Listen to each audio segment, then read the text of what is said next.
I mean, it's the Dubu Past 5 Ricky. I mean, I'm happy. I'm smiling. I'm really happy to see this Ricky hero because it's so obnoxious. It can feel so bad though. Like you said, I'm not sure if it was ran plus 5 last time in this tournament. Probably was. I can only imagine. But it's one of those heroes where it can really struggle in the lane. Sometimes it does nothing in the lane.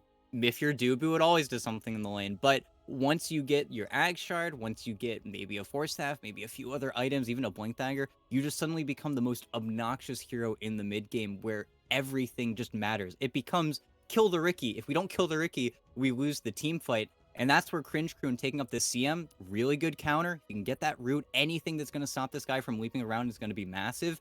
But there is that insane mid-game timing where you just have one defensive item plus the Ag Shard, and then suddenly you can't put your finger on him. It's where the Pudge, in another effort to almost just try and run over these heroes, it's another very solid pick. Just pick something too big that doesn't really care about being slept. But that's where this hero just constantly creates so much counterplay. It's a scary hero to play off.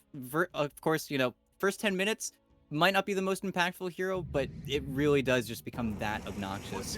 And then they just simply go for Pango. Okay, Okay. I like it. I like it. I think the Pango gives them maybe a little bit more aspect of durability that was kind of missing before, but now you've got some lockdown, you've got some extra team fight to work with. Of course, I guess technically speaking, you have to be careful because the Pudge could still dismember you, but if you're hitting that shot on the Pudge and not getting hit by Rolling Thunder to get the dismember off, then you kind of you deserve to get it because you've made a pretty spectacular play. Yeah, and that's where Pudges don't really get Aether Lens anymore, so it's, Right. he's going to be focusing on his own game. Maybe if he gets lucky and gets a headband on tier 3s, then that could actually happen, but we'll have to see. And honestly, with the players that Wildcard have right now, it's kind of hard to make a call. I feel like this almost should just be Lena mid, Pango off lane. I feel like that's pretty much Devi's hero whenever they get this, even though I think Mhm. Pango is certainly a much stronger mid laner. 2, 3, very similar position. If they can also put a finger on what the lane's already going to be, I think that Tusk Pango could put a lot of pressure on the Pudge CM. I feel like that's the type of lane where you misstep for just a second, or Pudge gets his Vanguard, or his phase boot's a little bit too slow, and then suddenly anybody can die with the damage from Swashbuckle. It's a very strong lane regardless. I don't think they should get too kind of clever here with the Lena, though. Just send the Lena mid. Just, make her Lena. Just do Mhm. good things there. And now, for Cringe Crew, assuming that this is going to be the Leshrac Sven off lane and CM Pudge is their safe lane, well, they technically need another mid laner. Could still switch things around and perhaps look for another off laner or a carry, but I feel like that's where Cringe Crew also should not get that clever. Just pick something that isn't going to be too difficult into the lanes. Don't let yourself get last picked on. Mhm. Just don't do anything too crazy here. Maybe you don't win this draft straight up, but you can at least put together something that you're going to be feeling confident in as we are moving into that final pick on the Cringe Crew side. Wildcard, interestingly enough, um, aren't 100% sure with those bans. Mm-hmm. They take out the Sniper, they take out the Beastmaster, which, I mean, fair enough, right? The Pudge could move, the Leshrac could move, the Sven could still be the core, for God's sake. I mean, there's just way too many moving parts here for Wildcard to be 100%. Yeah, and really the best hero I can think of for Cringe Crew is probably Puck. But the sad thing is, the Mm, Ricky makes it such a scary Puck game that he's the only hero that you don't want to be Puck against. But the rest of the lineup would feel so solid with that, because right now, Cringe Crew are missing that one big ultimate, that one big disable that just keeps them around the Pudge, keeps them around the Leshrac.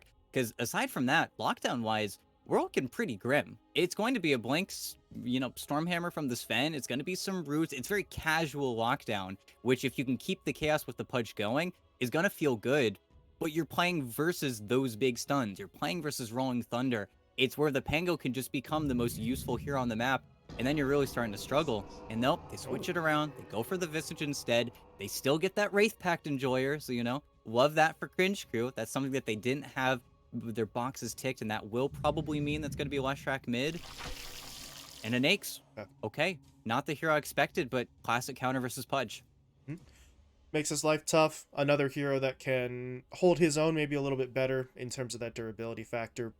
But, uh I don't know. Lifestealer's been so hit or miss a lot of the times here. People pick it up and you either farm well, fight well, dominate the game, or you are farming into the 25 to 30 minute mark and you kind of just don't exist as a hero. So obviously we know which one Wildcard are hoping for here, ET, but in terms of who's playing what position, I'm not entirely sure here, because Sammy has selected the Lifestealer, which means either this is some weird position 5 Lifestealer strat, or Sammy is back to playing 1. No, Sammy, I don't know. I feel like that's the more likely of the two, and I think he's been playing carry in a good few of his pubs, you know. So King back to one, you know, is that the saying here? But I also think having Ollie, aka Boris, back on the roster as well. I think towards the you know, kind of moonlight part of his career, started playing a lot more support too. So I think this is them probably just adapting and kind of moving with the times here. And we'll have to see what they actually end up doing, because, yeah, stuff feels weird. I think with Pablo and the Ricky, though, it's definitely a support Ricky, but it's just a matter of where everybody else feels comfortable. But we'll have to see. And Cringe Crew, surprisingly with this Visage, of course, going in the opposite direction, doubling down on that chaos factor, again, saying that we don't need disables, have opened up a Lifestealer game for Sammy Boy where he can react to every spell in this game. The only thing that can really catch him off guard or really affect him is the Dismember, and that's going to be a huge factor in this game, is just the Lifestealer being able to move and see everything kind of laid out before him, or could even be to say Cringe Crew catching him off guard is going to be a massive part of this game. Yeah, and that might alleviate some of the concerns I was talking about before with the hero being kind of hit or miss. Cringe Crew don't have the best lineup to deal with him. But speaking of Cringe Crew, we will give you one little note here about the lineup for them. As you can see, they continue to play with Seuss in the middle lane as their stand-in. So still no appearance from Curly, who was originally sort of registered with the lineup. On the wildcard side of things, we do have Ollie, aka Boris, playing for them on the Tusk. And then we have, I believe it's Babatich on the Lina. So there were 2 members of the lineup, obviously, for Wildcard who were kind of TBD coming into this event, but do now know, obviously, excuse me, now know their identities. Whether they're permanent members of the team or not, that's beyond our pay grade, but that is who is on the field for them as we see the first fight breaking out. Sammy, well, he popped the rage, but he pops it a little bit early, and he just gets absolutely blown up. Pablo now dropped low as well. Sunlight will finish him off. They get the hook onto the Lina as well. Get the hell back here, he says. And that is 3 straight to open the match. Yeah, 3 Flesh Heap stacks as well. Realm was in it for it all, just playing into the Visage with the Soul Assumptions just a little bit too early, and then not letting any of that damage stick. And I think Sammy Boy just went in there with the Rage a little bit too early, didn't have that same level of follow-up, and really, you can tell with the mana that was expended there from Wildcard, they just weren't ready for that fight at all. And Cringe Crew, they just hold him for it. Yeah, I mean, what? Everyone used their one ability, and then kind of thought that would be the end of it, and instead Cringe Crew came with 5. And as you said, for Realm, I mean, 3 stacks, obviously he doesn't have them now because he doesn't have Flesh Heap scaled up, but when he does, he's already going to have a little bit of a built-in edge here, so it goes about as well as you really could have expected. And now we settle into the laning stage, ET, and well, you were mentioning earlier on that this could sort of be an annoying lane. We were talking about in the context of Pango and Tusk. Does Pango and Ricky sort of have the same effect? Honestly, not really. Pablo has done a real good thing here, though. Warden messed up a little bit there, wasn't able to connect the pull, and now Pablo will get a full wave probably behind the tower here, and it doesn't want to drag into tower, but even pulls the half wave, which is pretty much just as good. But I think this is just them saying simply that, okay, we're just going to try and get our Pango level 6. We're going to go for the avoid as opposed to actually getting that aggression out. A decision that I honestly don't really like too much, because now it means that a lot of that damage is going to reside top with the Tusk, because the damage follows the Tusk. It doesn't go the other way around, so we'll have to see if Boris can actually make some plays happen with his Lifestealer, but again, it's just them wanting to go for a lot of these draws. Yeah, you end up with a laning situation that I have not seen much before. Lifestealer with a Tusk as his support, but we'll see what they can do. The only problem is, nope, well, that's another problem. Zeus gets taken down mid. Tower shot not enough to finish the Lina off, so Babatich finds himself a kill and gets Wildcard on the board, but going back to the sort of previous point here, ET, how does this lane do anything? You've got Gravekeeper's Cloak, you're going to have the armor from Warcry. If you do manage to do damage, there's going to be a Soul Assumption at max value just kind of flying into your face. So how do they manage the aggression here? Yep, there really isn't a good answer. The answer is probably just going to be, well, you've got a little bit of base damage to work with if you're Samuel. You don't have the most. It's just going to be him getting heavily pressured, and then Ollie looking for hopefully a small camp stack and a pull, just trying to deny XP. The one thing they do have is HP bars, though, and that's what's happening right now. Yeah, Okay.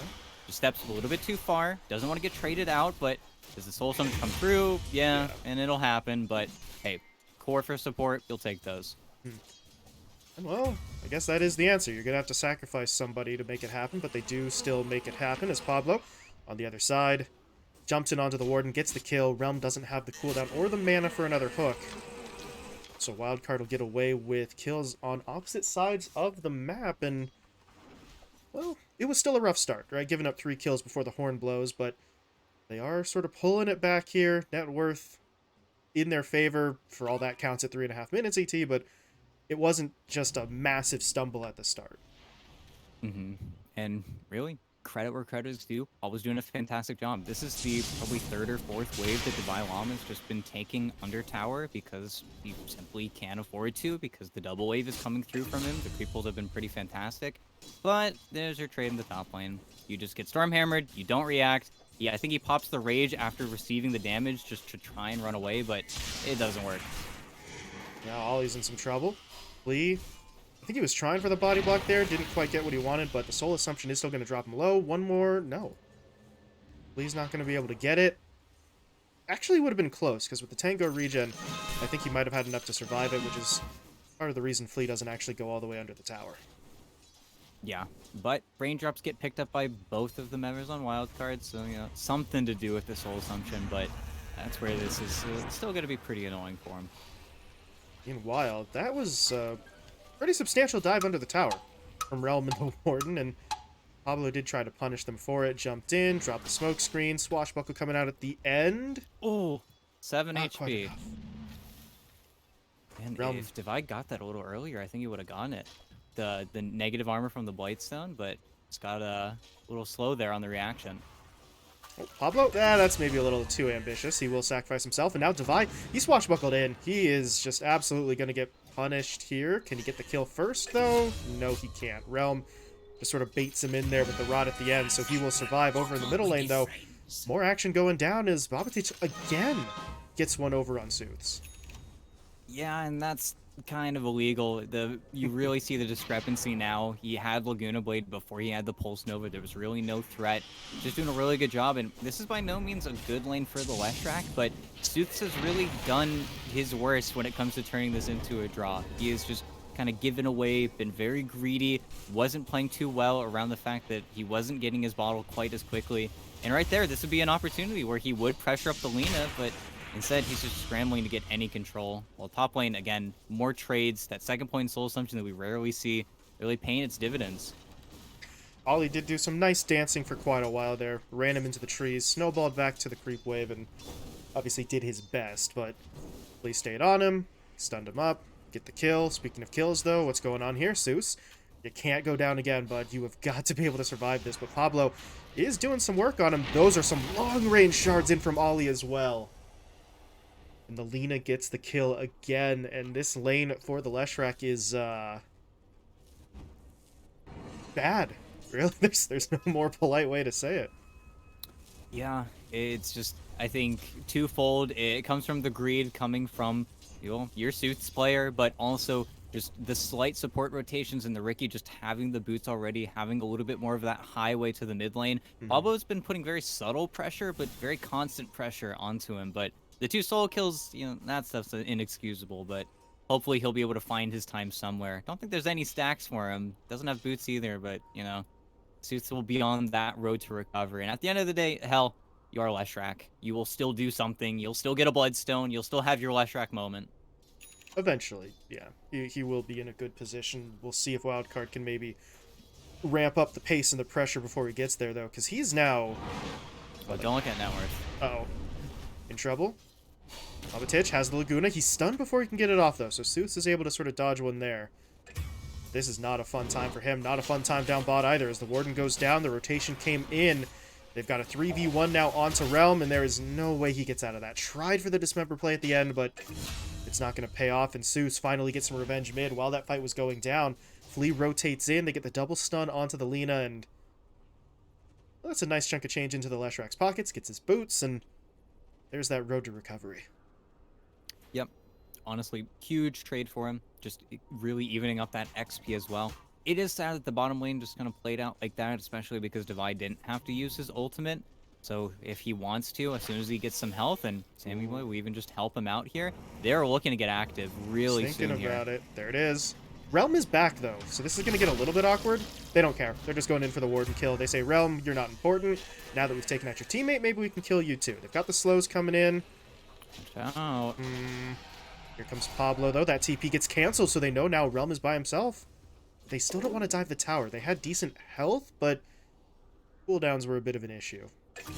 This middle lane, they get Ollie. Realm, though, keeping it bottom, did get a nice hook off, but Pablo gets out with the tricks of the trade. So we continue to see fighting all across the map. ET Seuss with another pick off. 3-3 and 2 now on the stat line, and that's certainly helping him out. He's got the arcane boots up now, and that net worth has taken a pretty massive jump from where we were standing a couple minutes ago. Yeah, I think it's no exaggeration to say he's doubled it from what we were looking at before. But the thing is, with all of this chaos across the map, this has left Sunlight pretty much completely alone on his Visage. And of course, hasn't been able to take this tier 1 tower just yet. That's why they bring the Pango up here now. But this is where Divine needs to be incredibly careful. He is the tower defense. If he goes down here, the tower will surely follow. That's where the map will start to close up. But they do find the Pudge. That was a real premeditated trace there. Pablo's been seeking him for a good minute or so. That was really weird, because they nearly killed Pablo and didn't, so he walks away, and then they just kind of assumed that he was going to keep running. Instead, he was doing some scouting, and the 3v1's a pretty easy kill, so I don't know. It's a bit of a strange positional mistake here, as the Warden might be in some trouble as well. Pablo is hunting, but he's going to be the one rooted up. Realm comes in for the hook, and gets a little bit of revenge. The immediate kill on the respawn. Actually, his first kill of the game, ET. He's been involved in a lot of fights. He just wasn't getting any of the actual last hits. Yeah.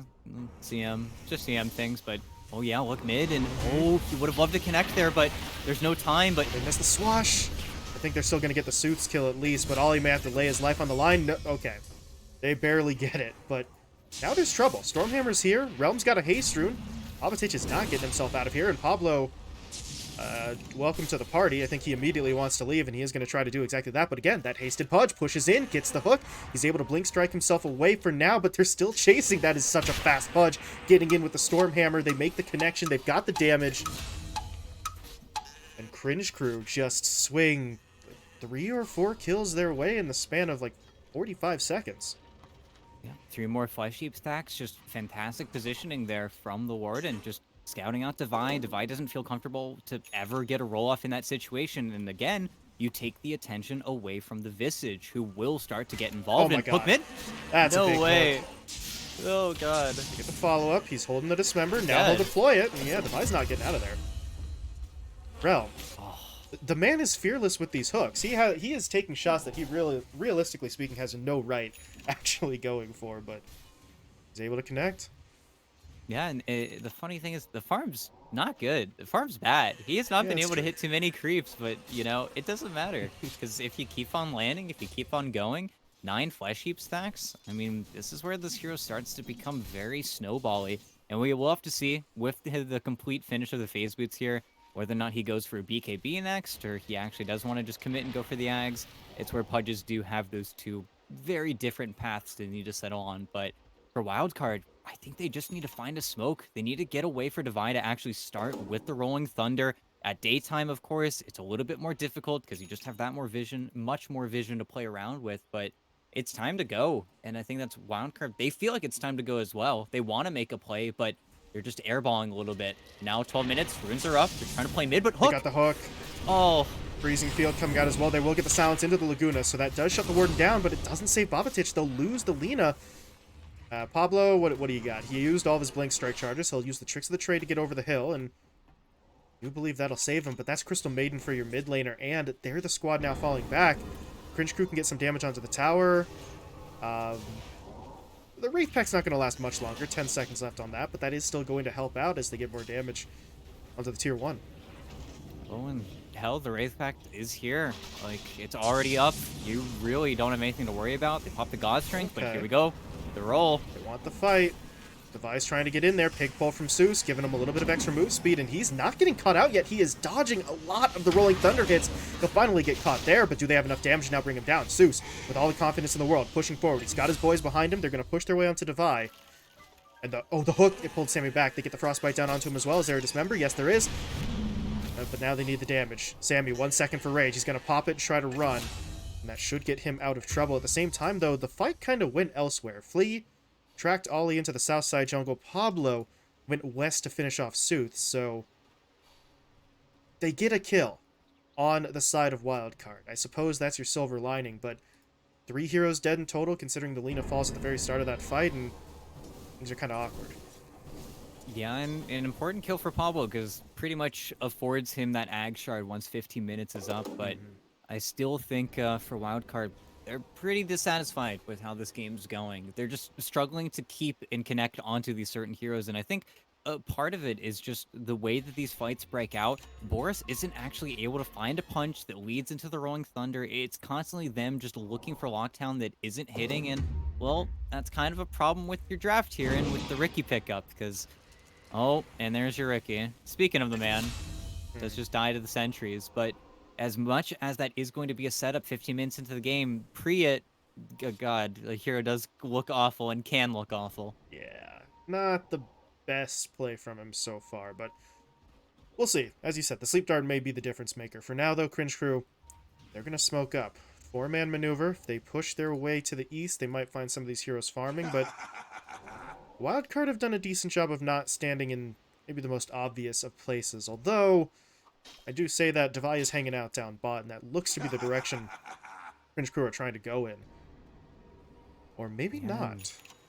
They cut in, which, again, it feels like kind of them grasping at straws a little bit here, because, of course, if they walked up into, let's say, a Lifestealer, he just rage walks away. There's no way for you to actually start unless you have that Blink Dagger on Flea, and Flea doesn't even want the Blink Dagger. He decided to just go first item Force Staff, which is pretty interesting. I think a big part is because he does have that much gold right now. He is pretty rich on the Sven. It's where that Ag Shard that he'll definitely look for at 15 isn't going to need to be that immediate purchase, because, well, he's level 10 almost at 15 minutes. He is sitting pretty nicely with his game.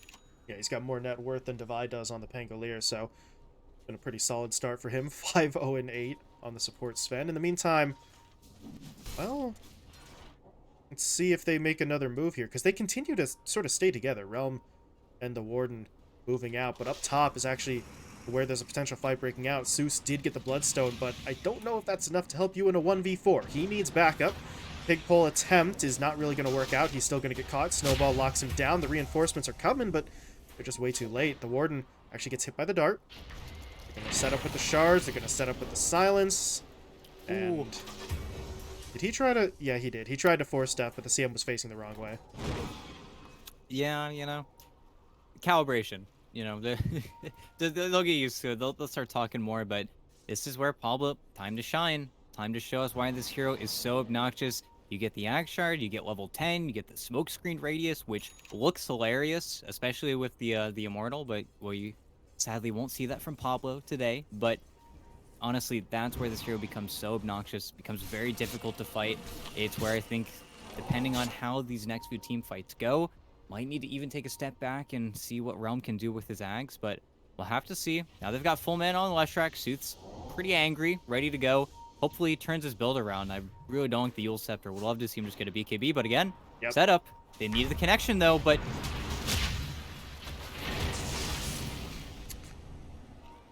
Yeah, that's pretty much the exact play they were hoping for. Now Flea might be in some trouble. They actually hit him... Well, they don't hit him with much. The open wounds was on him, though, and now he turns around, gets a 2-man stun. Stormhammer looking pretty good there, but Oh, the BKB's out from the Lina. He's able to get away. That freezing field is technically out, but it's not really doing any damage, and Wildcard are going to try to walk away. Sunlight, though, sends the familiars in. They get the stuns under the Ricky. They're going to try and bring him down. The best play from Sammy, though, is keeping a little bit of this fight going. Flea's the one to follow. Now, Realm. Well, Realm, you're way too far forward. He doesn't have any backup. All of his teammates ran away. And Wildcard turned that one, almost kind of baiting it in to a certain extent. They kept the important heroes back. The stuns really didn't land onto killable heroes, and they win the fight. Yeah, and I'd pause too. I'd have a little bit of a discussion after that one, but it's unfortunate because yet again, Sooths just gets caught a little bit too far out, and then interestingly, Cringe Crew decide to fight regardless, which feels like a little bit of a mistake on their part because surely they wanted that fight to keep going. I think they got caught off guard by that BKB on the Lina being finished, so they end up in a fight kind of in over their own heads, but also, the Ag Shards are feeling pretty annoying. They've got two really good ones, Open Wounds and Sleep Guard. It's nothing to scoff at, especially the Open Wounds versus Pudge. It puts pretty much a hard timer on that Pudge. As soon as his positioning is known, if he's not careful or if he's not the one aggressing, Sammy Boy will just walk up to you and hit you, and you will die, and you die very quickly. It's where the Pudge wants to have that armor surplus, and sure, an armor surplus that the Pudge or the Sven is going to help with a little bit, but again, with him greeting out for this Force Staff, doesn't have the Ag Shard yet. You're missing out on 7 armor. Just a lot of things coming apart here for Cringe Crew. Plays being made when Cringe Crew felt that they had the advantage, and sometimes it works, sometimes it doesn't, right? When you deviate from the pre-game path because you have a net worth lead, sometimes things like this happen. You get the wrong items for the situation because you thought that situation wasn't going to happen anyway. Oh, and now, see what happens. There's absolutely no way that Cringe Crew are going to give up their mid tower for free here. This is going to be another one of those skirmishes, and, well, Sammy Boy, yeah, doesn't get hooked. The accuracy for Realm is taking a little bit of a step back from where we were in the earlier stages. Still a high percentage that he's hitting. It's just not able to make that connection. Would have been a pretty big play if you just pull the Lifestealer back, try to kill him off quickly, but no such luck. But at least they buy some time to farm. Sooth is going to continue on towards that Yule Scepter, not changing course as of yet, but honestly, even if the Yule Scepter is not maybe the preferred item, ET, it's some sort of defensive play, because Sooths has been caught out a couple of times. Yeah, for sure. And, the unfortunate thing for Cringe Crew is that now they're the team that just has to sit and farm coming out of the lost team fight, which of course means that level-wise, everyone's going to be slowing down just a little bit here. And well, your setup onto your Sven, incredibly dead. He does have the Force Staff, and okay, barely gonna survive actually. He didn't have enough mana for Laguna. Now Pablo's just gonna dive for it, but yeah, that's not going to work. Unfortunate. Kind of baited there a little bit. Didn't have enough mana for the Laguna Blade, which would have been your clean kill, but got ahead of themselves. Bit of a missed opportunity there, and for the Lina, yeah, the little bit of lack of mana. But honestly, with the way some of these fights have been going, Bobatich really does not care, because going for this BKB before finishing the boots or anything like that, it saved his life like 2 or 3 times now, so yeah, you don't get that kill on Flea. You could have had more mana if you'd have built something else, but not dying is a little bit more important. Yeah, for sure. And we'll have to see now, because we are going to now end up in that farming game where these big items are next on deck. Sunlight, everybody's kind of, funnily enough, finishing up these Force Staffs, so maybe that Ricky's effectiveness will hopefully go down a little bit. Agshar just got completed on the Sven. It's daytime now, so this is where you would most likely see Cringe Crew smoke up and try to aggress onto these towers, but we'll have to see. Feels like they're gathering for a smoke right now. Oh, yeah. But they still don't want to hit onto Sammy Boy. They want to find a play onto Devi, onto Pablo. Honestly, killing supports are incredibly high value in this game. Sooths, maybe? Oh, they feel like something's up. Yeah. That one was obvious. If I can tell it's a bait, the player sure as hell can. But, hook? No. Still no connections from Realm, so 4 straight that he's missed now, but I was going to say that's really not too big of a deal. That is a smoke being used to no effect, and they are starting to run a little bit low on the Cringe Crew side, but Hold on. Middle lane, Suits. Still just standing his ground, and Wildcard continue to show a decent amount of respect. They're still incredibly sort of suspicious here of the Lesh just playing that far forward by himself.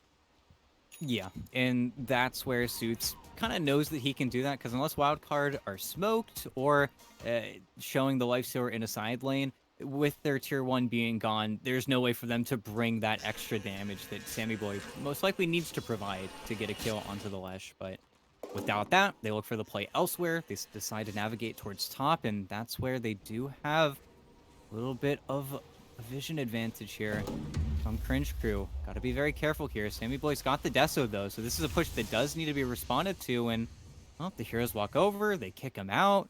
We're kind of just in that song and dance, and they will smoke and now look for that play towards mid, where they're purely looking for a kill here. Whoever shows up on this mid wave to defend the tower is going to be their objective. And Sunlight and the Warden, they show. Oh. Okay, they want Sunlight. They're going to ignore the supports and go straight in for the Visage. The 4-step, though, creating a little bit of separation, but they still find the kill. Sunlight goes down. Now Zeus, maybe next up on the chopping block. He's doing a lot of damage in this tree line, though. They didn't have full vision. They will now try to make the attempt, but with Realm coming in, well, Sammy, I was going to say, is in some trouble, but with the Rolling Thunder coming through, Realm knew he couldn't keep the Dismember going. Actually cancels it just so he can walk away, but that does mean the Leshrac goes down. Can I actually find any okay. Any kills here? Not if you don't hit that hook. Realm whiffing. I think he was trying for Pablo, but Devi was obviously a stunned and stationary target. Yeah, unfortunate. Just kind of used it just a second too early on the pudge, but that's also where fight looks like it's going to turn in their favor. But of course, you can't stick to Dismember. You can't afford to get caught by the Rolling Thunder. It's where they're still just using the advantage the Wildcard has kind of built up by now.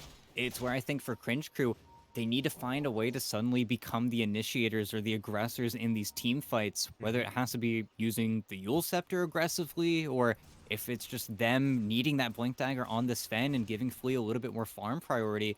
Because as things stand right now, they're just not getting into the fights. They've got the Force Staffs, they've got the defensive capabilities, but even then, it feels like they're constantly forced into these reactions. This is nice, though. If you can't fight your opponents and you can't find them, might as well try the Roche, but this was a very fast scan. They know exactly what's going on. You see Devi already trying to get in position, but he just got hooked into the pit. He's going to get hit by the Dismember. No, it's going to get canceled pretty quickly, and now the reinforcements are coming. This is going to turn into a fight. Realm is already low on HP. They're going to take him down. They got the stun of the Zeus as well. Laguna Blade will finish him off. They're on to Flea now for the third kill, and Sunlight, all of a sudden, you have no backup. He is surrounded by enemy heroes. And Wildcards say, thanks for warming Roche up for us. We'll take it from here. Yeah, Devi was just way too close.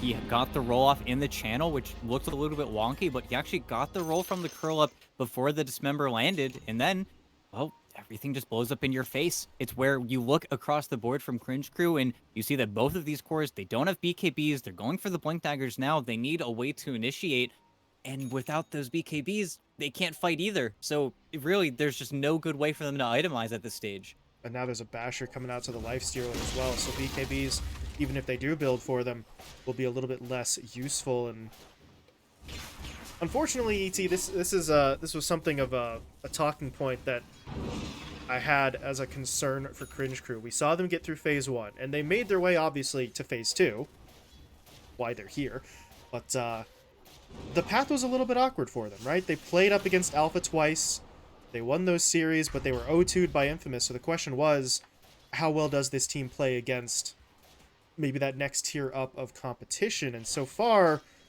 I know we're only one game into the series, but the answer's been there are weaknesses that a team like Wildcard have been massively exploiting. Yeah, and now, with the Aegis, of course, that cast range is just not fair. You have the Aether Lens, nice hook, gets his teammate out of dodge, but Sammy Blade will just track you down here. It doesn't want to use the rage too early, though. That could be a feed, but they're just going to hunt you. Oh, that's a problem. Devi just got force staffed in, but his teammates are right behind him. They're going to force the fight.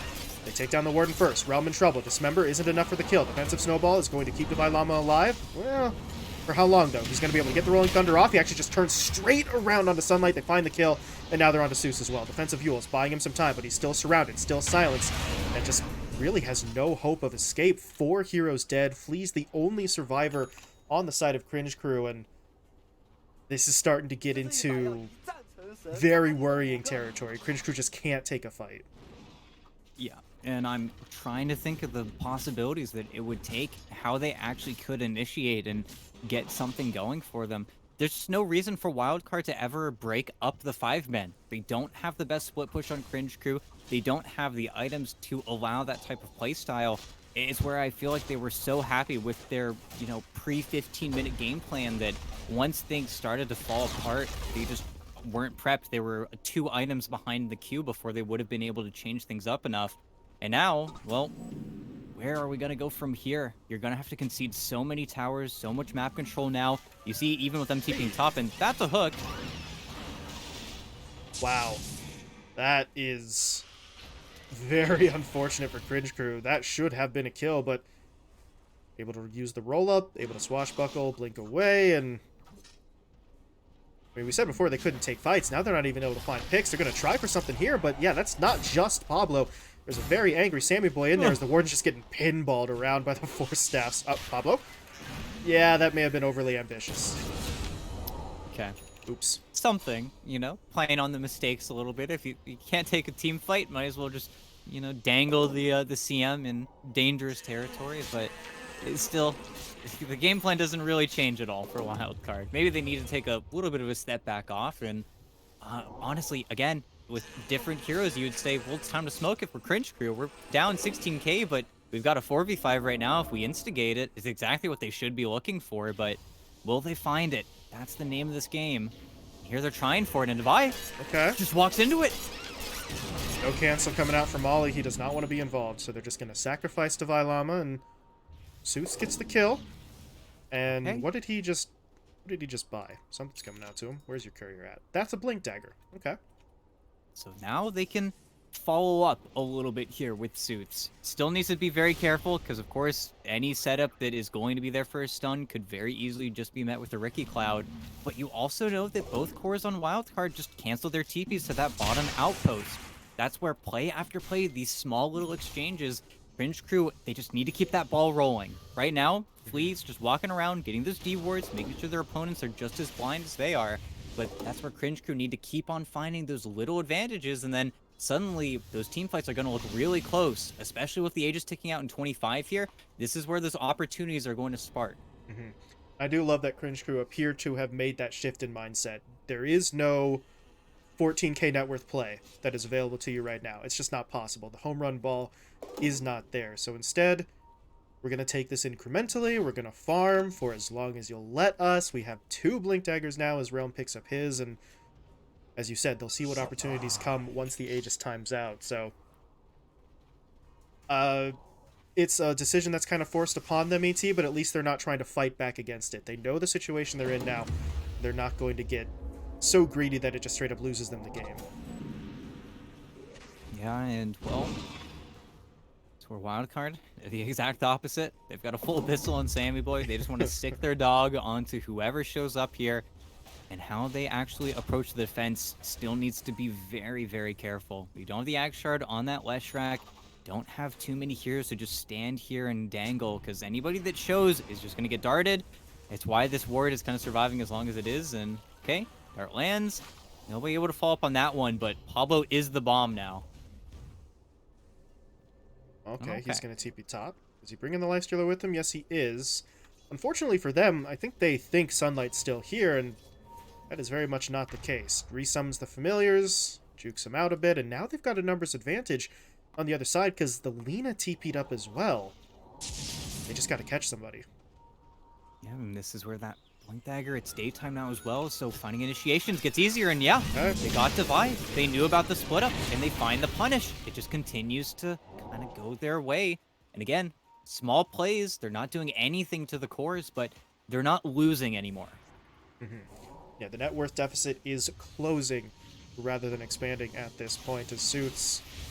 Well, that's a bit unfortunate. He picked up a Haste Rune, but he's really only able to use it for farming purposes, but hey, that's farm from your opponent's side of the map too, so always a little bit more value added. We see him now queuing up a BKB, and I guess technically the bots alongside it, but BKB got to be the higher priority here as Suits. Did he? No, he did not. That's Pablo. They don't have the vision, but now Pablo might try to turn on them. He's got the Infest Bomb. At this point, does he Oh. know Flea's here? Because if he does, I don't think you want to try it. There's going to be the dart. And here comes Flea. Yeah, he's going to push his way forward, says enough of this. We're going to break this play up. Yeah, and of course with the gem, yeah, he just hops away and then the play dies. But we have spent 2 minutes inside of this Ricky. Sammy Boy is not exited. He is still looking for that kill, and maybe the Warden will be the one to present. And no, they're gonna gun for Suits even further, but double force staff, they get away. But okay, Flea will probably go down, but oh, they found Oh, the they're ledge. still on to Suits. Yeah, they're not going to give up on it. He does have a Yule Scepter. Will he get the chance? No, he won't. So, thought for a moment there that the mass force staffs and Flea's sacrifice would be enough, but Wildcard still get it, and I don't want to say that that 2-minute infest was justified, because I feel like it definitely wasn't, but at least they get something out of it in the end. Yeah, and honestly, it's a smart bait because, of course, the Ricky's going to be scared of the guy with the gem. But at the same time, now you're the one with the gem in your back pocket here. So it's a sad loss for Cringe Crew because that was their big tool for taking back any of this map control. But that's also where, thankfully, for Cringe Crew, the Roche is kind to them. 2 minutes on the timer, not going to be their immediate punishment on their deaths here. It should be a lot of damage on this tier 2, if not the tower itself. And they did lose their gem, but they are still going to be able to kill for a lot of these core kills just because there isn't that Aegis up for free. In the meantime, I do want to check back in on Sunlight. He was doing some split pushing down bot, but TP'd back, kept the familiars out there to keep farming, but he is closing in on an AC here. So you'll have an AC, you'll have the Wraith Pact, you've got Flea with the Shard on the Warcry, along with its active, obviously. So the durability for Cringe Crew, at least in terms of their ability to deal with physical damage, is taking a pretty significant step forward at a time when Wildcard really are focusing on physical damage. You take a look at Babatich's build here on the Lina, it's pretty much all right-click. Sammy went for the Deso, obviously, so that could be a pretty big factor in this next fight. Wildcard may not hit as heavily as they thought that they would. Yeah, and of course, with the Lina core, with the Pike, with the Quiver, with everything Babatich already has, again, it's that hard timer for heroes like the Lesh and the Pudge where you need to be right on top of your opponents, but how long can you be there when the Lina can just sit there, A-click you? You know, it's the sniper dilemma. You have to be on her. She does not care about you. It's where Wildcard has still done a very good job of keeping that distance. Lina's really not been under any threat for what feels like 20 minutes at this stage. Now, 30 seconds onto the Roche. Question is, do you have buybacks on supports? Are you going to be able to abuse that? What items are next up in queue? I don't think you're going to be able to finish up this BKB from Sooths before that big team fight happens, but maybe you can finish on the Pudge, and then you could have that BKB dismember. It's not like you have Lotus Orbs or Lincoln Spheres built up just yet from Wildcard, so that would be a guaranteed play you could go for. Could be something to blow up in the game if you get that onto the Lina, but here we go, Cringe Crew. You're going to lose Flea. That's unfortunate. I think he does have by about 100 gold, but should probably look to use it here because as soon as that Roche gets scouted, we've got a very fine timer. They are making their way towards it right now. It is worth noting, looking at the buyback statuses, most of Wildcard have bought out. I mean, they've got a 16k lead, so it's kind of normal for them to be spending their money, but now it's not even going to be an issue because they just got through Roche in 6-7 seconds, maybe? Well, yep. And hey, good news is that the Lina did not take the Aegis. That's probably where the good news ends, though, because, yeah, not that much is going on. They're desperately trying to finish off these BKBs, and now, you know, you kick the timing down the line a little bit here. You will be able to have that BKB on the left track before that, you know, Beck's next big team fight happens, but, well, your tier 3 is under siege top. You're going to have to play without buybacks now. Cringe Crew have basically said we've got one big team fight left in us. If we lose any of our cores at this stage, it's probably going to be Megas. Let's see what they've got. Hook sent in, not going to connect. Tier 3 tower will continue to be attacked. At this point, are they willing to force a fight here, or do they let a lane go? Sleep Dart onto the Warden. Yeah, nobody's really following that up. They just want the racks. The glyph will wear off, and they are still going. In the meantime, Suits really wants that BKB. Like, really, really wants it. To the point where he is sacrificing a lane of racks to finish it off. But, to be honest, this might be the smarter play. Without the BKB, I don't know how well the Leshrac even survives in those fights. And look at the positioning. Realm, he's trying to get heroes walking in between. They're pinging the bottom racks. Of course, there are cards hitting your bottom tier 3. You know, it's not the most comfortable position to be in, but really there's no reason for Wildcard to back off at this point. Sammy Boy heals up, hops out, back to mid, and well, same siege situation. Oh, Realm's going to jump the back line. Okay. Looking for the plays here. Soul Assumption hitting onto multiple heroes. As Ollie is dropping low. Snowball, though, is going to keep him alive. He's not dead just yet. Flea, meanwhile, force-staffed up into the base. Devi, though, trying to chase after him with the Rolling Thunder, and they do manage to keep him locked down, but they've lost a lot themselves. They lose both Ollie and Bobatich, and this fight is starting to go a little bit awkward. Flea does go down. Buys back immediately, though. Freezing Field from Warden, acting as a distraction, but on the front line, they're losing suits. They cannot afford to drop him. They have to try and keep him alive, and he's actually not going down just yet, but Sammy eventually will finish the kill. Now he's going to turn on to Realm. Right-click's coming in. Pudge. Is he able to get away? For now, he is. They're going to root up the... Well, they're going to root up the lifesteal. They're going to take out his first life here in just a moment. But what do they have to deal with the second? Because Sven is out of the base. Let's put it that way. Flea is just acting as a distraction. He did drag 3 heroes with him, but I don't know if they have enough to kill Sammy. They've got to try, though, but Bobatich is back in. There's going to be the Laguna... Or not the Laguna, excuse me, the LSA coming in for the stun. And I think now it falls apart. Realm goes down. Sunlight is left alone. His familiar stuns up the Lina, but it's not there to help him against the actual heroes who are killing him. And that's it. GG will be called, but buyback comes out after the GG, but it's not going to matter. Cringe Crew will throw in the towel, and Wildcard get the first win of the group stage. Ricky. Can't you see? I mean, it's just so easy for him. It just feels so easy because, well, first 10 minutes of the game, you know, it's ugly. It looks like you kind of grief Devi a little bit. You know, you give him XP. Devi has a really rough early game as well, but then you get the shard and everything just changes. This is why this hero is what feels like a pub hero. It doesn't feel like something you should be able to pick. It feels like something that should be able to be drafted around, and then suddenly he becomes a non-factor. But in a game even where Cringe Crew so preemptively bought their 4 staffs, doesn't matter. Cloud is so annoying. Cloud is so obnoxious. So many instances where Suits gets the Bloodstone off, but doesn't have the Pulse Nova running, where you can't react, where you just get chain stunned out of it.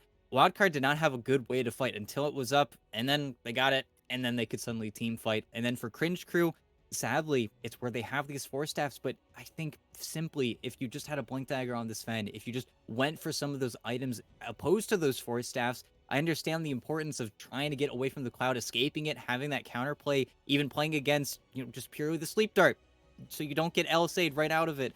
I just feel like they were just lacking an initiator, and of course, with the Visage pick, they were always going to lack an initiator in this game, but then it just kind of falls apart once they actually have to team fight Wildcard straight up. But really, super simple victory for them. Of course, Ricky always feels great. It looks good because you end up casting, you know, 15 spells in a team fight, but man, just felt like it was way too easy for Wildcard at the end there.